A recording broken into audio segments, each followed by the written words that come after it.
Hi guys, welcome back. So this is episode 3, I believe.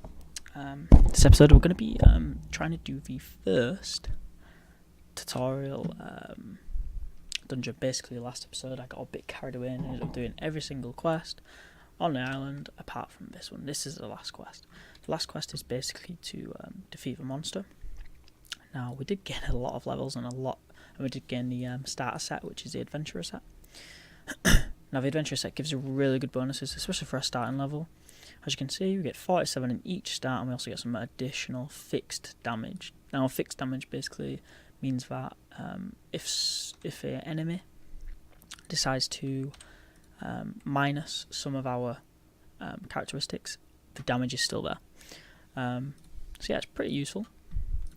Now this dungeon, obviously as I said in the previous episode, it is a tutorial island, but this dungeon is actually, it can be quite difficult, especially solo.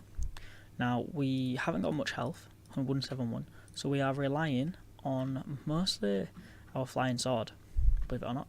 So our flying sword basically has 183, so more health than us, and it also life steals for us, which is brilliant. So yeah, let's crack on with this and get this done.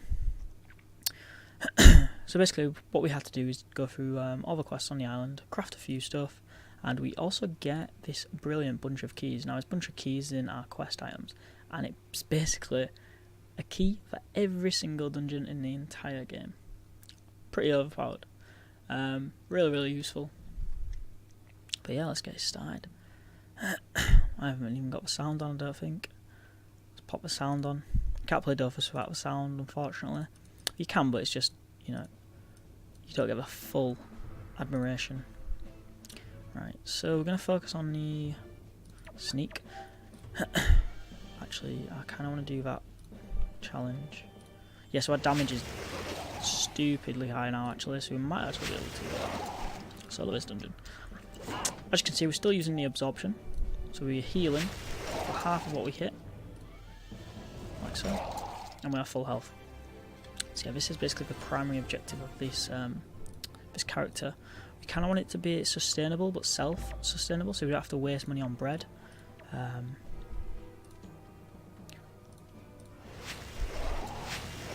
if we can one-hit each of these enemies, I'm pretty sure the boss won't be a problem. I'm not going to focus on the achievements for the dungeon yet, because we kind of want to play it safe and just beat the dungeon. We don't want to, shaft ourselves too hard, I'm not going to lie. But yeah, I think we're one hit and everything even. Oh, nice. It's quite a rare drop. So in a dungeon there is 5 rooms. Each one obviously increases in difficulty. So you'll notice now there's more pikemen and there is less of the novices.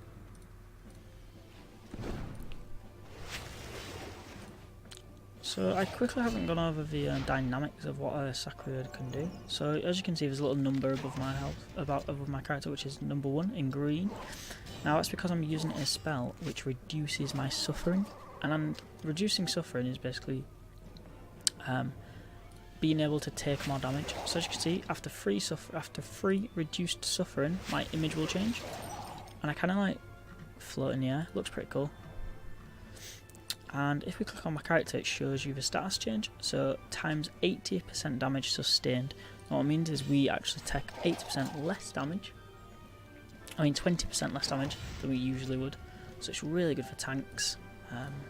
Really good for tanking out, obviously dungeons such as this. Now, on the other end of the spectrum, there is suffering, which we can gain. Now, the suffering which we can gain, we're not really going to focus on too much yet, because that's kind of like more of a stronger approach. Now we want to kind of be off the basis of just being able to complete a fight, not absolutely annihilating it. And because we have no spells which increase suffering for our strength character, we're not going to just waste it, because we could die potentially. Now our sword can also change into 2 forms. As you can see, when he's summoned it's just a normal form, but when we change to our form after 3 minus suffering, our sword also changes. Now when our sword changes, it gains quite a few resistances, which is really useful. Also gains lock and the ability to sustain more damage. really beneficial. Now as you can see, we're on the we're on the boss basically. Now if we go into our achievements, now this is something I would always recommend doing. Every single time you are doing a quest or anything like that, go into the achievements. Now as I said in the previous episode, we want to focus on the main quests achievements, which is why we're doing the Adventure Time one, which is the Ankama one, and after we've done this, we will do this one, and so on. Now, there also is a tab for dungeons, 1 to 50, and the first one is the Krypt's Krypt, which is the dungeon we're in right now. Now, in here, it says we have to be level 10. We are level 10, we're above level 10, we are 22. And it also gives you a lot of XP for beating the Dungeon Keeper. But if you follow these are basically challenges that aren't in the actual fight. These are just achievements. So you've kind of got to remember what the achievement is, which is what the challenge is basically. So we have first, which is to defeat the boss first, and we have zombie, which is to use 1 MP, and that's it, 1 MP alone. It's very, very difficult. Now if we do both of them, we basically get this big achievement. So we get 33,000 XP for doing that achievement. We also get 33,000 for doing this one, 33,000 for doing, 66,000 for doing this one, sorry, and 33,000 for doing this one. So we get, a lot of XP. Now bearing in mind, I've only gained 270, so if I did all these achievements in one fight, we would gain pretty much 10 levels. Now, because we're on a heroic server, I wouldn't recommend trying it, because when you die, and it's risky, it's very risky. So I'm going to play it safe.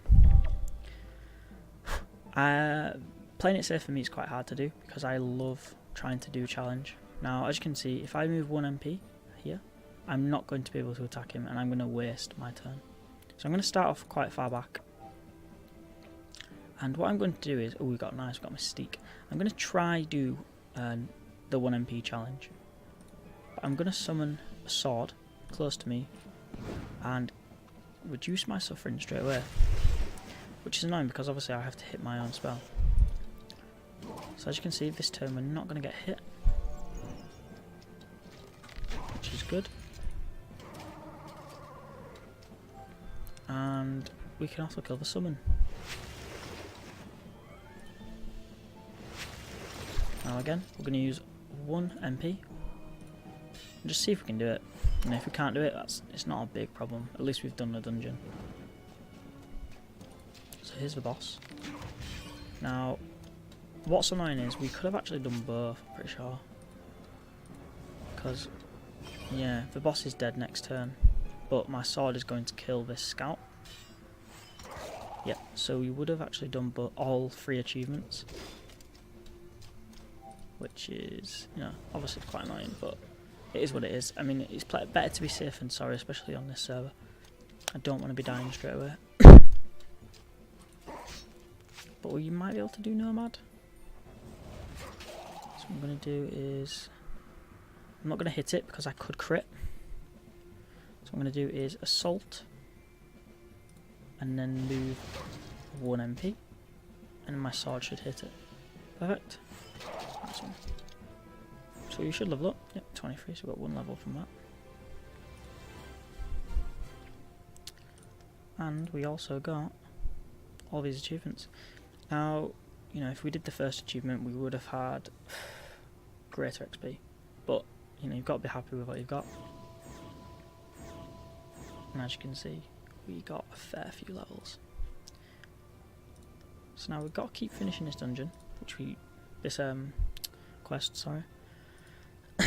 And the second part of the quest is to kill the Snoo Wolf. Now the Snoo Wolf was originally the dungeon owner for this dungeon.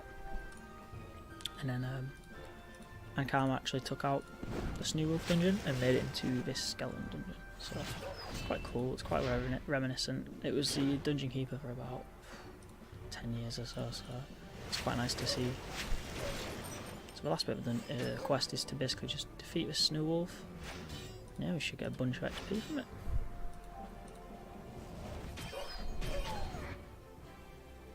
Yes, we've got Snoo Wolf tail. Talk to this guy.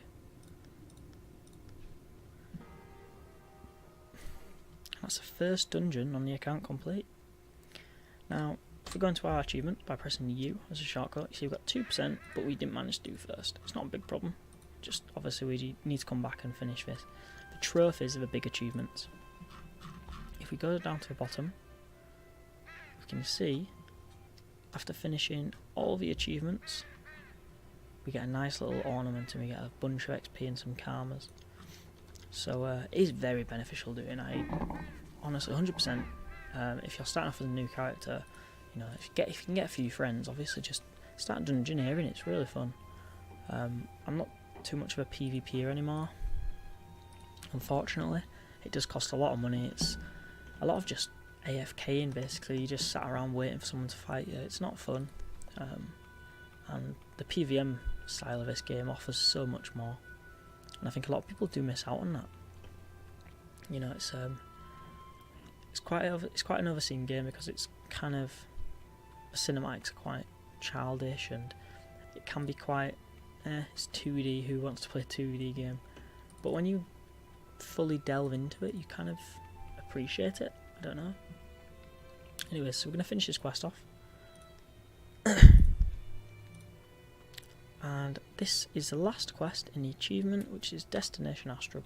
As you can see, when we go into our quests, main quest, the last one. So after we've done this quest, we get a nice little shield, which is quite beneficial actually, especially for our level. It's going to be called the Ankama shield. It looks quite cool.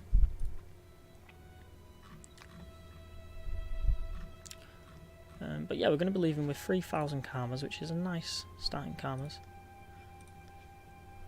So we're going to approach the portal, and there we go. Talk to the emissary of the 12, and here we go. That is that achievement finished. And here's the shield, the Ankama shield. I think it looks brilliant. It gives 100 initiative. Now, what initiative is? It's basically a subcategory to our main characteristics. We're also going to be leveling up our vitality a bit. So if we go into advanced stats and we see we have all these primary characteristics, but we also have secondary. So the initiative is basically the order in which you fight. So the higher initiative you have, the more likely you are to make the first move in the game. Very useful in games. Anyways, so we've just come back from Ankama, sorry, and here we are in the lovely starting town of Astrub. Now if I scroll out, you'll actually see how big this world is. So yeah, it is quite a big world. Up here we've got Frigrost, which is shaped like a whale, as you can see. We've got the Christmas Island for the Christmas events, which happens every year. We have Otomai, I can never pronounce it. This is a very nice area to get one of the Dofuses in, which we will explain later. We've got Brakmar down here, and we've also got Bonta up here. These are basically like the two fighting regions, and Astrub in the middle is basically the neutral region. We've got Pandala village over here, which is where the pandas live.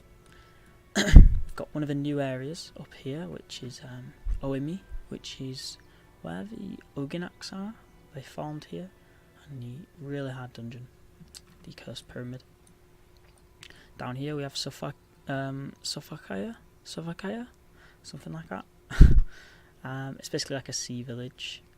It's really nice where the Fogonauts live. We've got the Dragon Village down here, Jewelers, Dragon Pig area, Scar Relief Plains, the cemetery, and the main part of the world is Ankama Village. Ankama Village is where everyone basically socialises and gathers. Now on the minimap we have a lot of stuff that we can look. So if we hide everything, could have just pressed that. We get a nice overview of it, and this is a way that I used to play back in the day because I didn't want to have something tell me what something was. I like to see myself, and you kind of, if you press the map, it's kind of like a realisation of this world is actually quite big. Now, what is really useful is having landmarks on, because obviously that shows you where you need to go for your quest. Transportation, because that shows you how to transport around, so we use these things called zaps. Class places aren't really that beneficial. You can get into them a bit more later. Possessions, not really that small when you get here on houses. Territories, I wouldn't bother having them on at such low level. Workshops, that's where you can basically level up your professions, which is a very, very long and tedious grind, but it's very, very rewarding. I have actually leveled up a few of my professions while I was in Ankama, as you can see. Then we've got dungeons, which is, as soon as you turn on dungeons, you can see how many there are in the world. There is a lot. And we just did one. Each one has its own unique fighting style, and that's what makes it brilliant. So what I'm going to do is I'm going to finish off this Astral Quest, and then we're going to finish the episode up and hopefully start on a second dungeon. I kind of want to take it slow because obviously it's going to be a very grindy series. We need to get our equipment upgraded now. We've reached level 20. We want to try to focus on the gobble equipment to get some more health and whatnot. And because drops and stuff are increased, there's no harm in trying. So yeah, I'm going to finish off this quest and I'll be right back.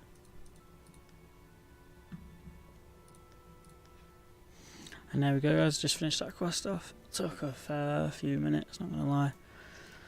I've had to lower my quality down just because of the amount of people who were actually on this server. I didn't realise how busy it was. But yeah, we'll go down to the zap and I'll just show you where pretty much everyone congregates. So all these people are in-game players at real time. The majority will be French, but obviously, if you want to speak English, you are welcome to do so. Yeah, as you can see in the chat, it's very all French orientated. I think some sort of in-game translator would be quite useful, but that's asking for a lot, really, let's be honest. But yeah, this is essentially where everyone hangs out, talks, gets to know each other. If you need any help, obviously come to the Zap. If you need any help and I'm online, obviously just drop a comment or even just come online, add me, and I'm always there to help. But yeah, I hope you enjoyed this episode and hope there's many more to come. So yeah, thanks for watching. Stay tuned.